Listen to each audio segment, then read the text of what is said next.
Kuha po tayo ng puso ng saging at masarap po yung ginataan.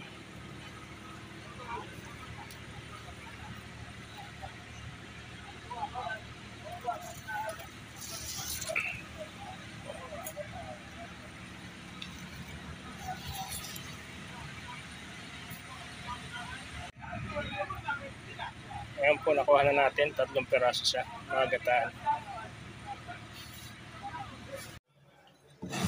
Magugulay po na puso ng saging, gagataan. Ibahin natin sa gitna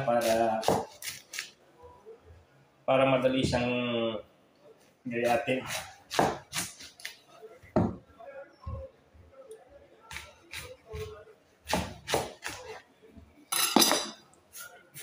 Kuha po tayo ng tubig para maibaba.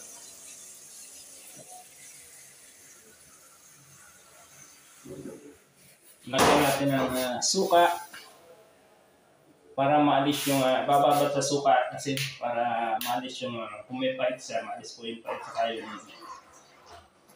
yung ano niya, yung tawag dito, yung dakta-dakta niya. Kailangan babad sa asin at asipa.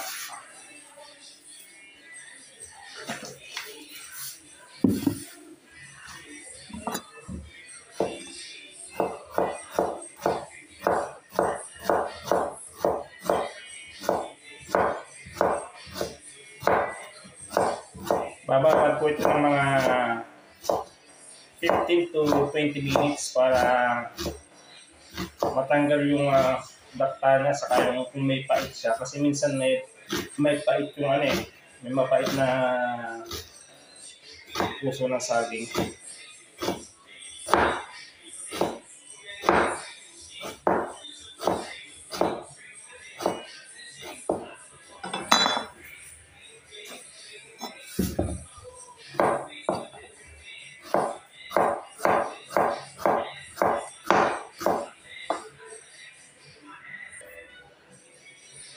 Kapag pagka binabad niyo po sa suka at asin, yung puso po hindi po siya umiitim. Maputi po siya, hindi po siya umiitim pagka binabad niyo sa suka at asin.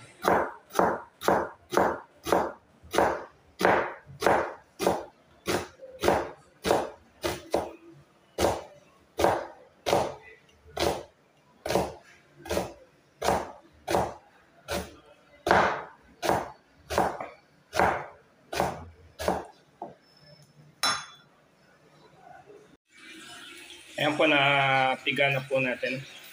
So, umpisa na po natin magluto. Nakapag-slice na po ako ng sibuyas at bawang.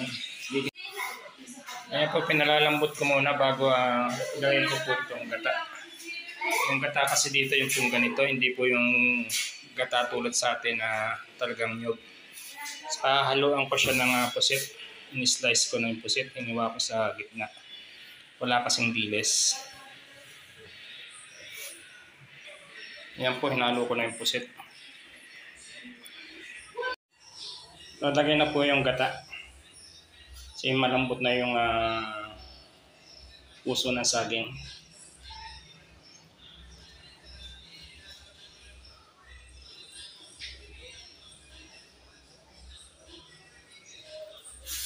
Taksan po natin yung apoy.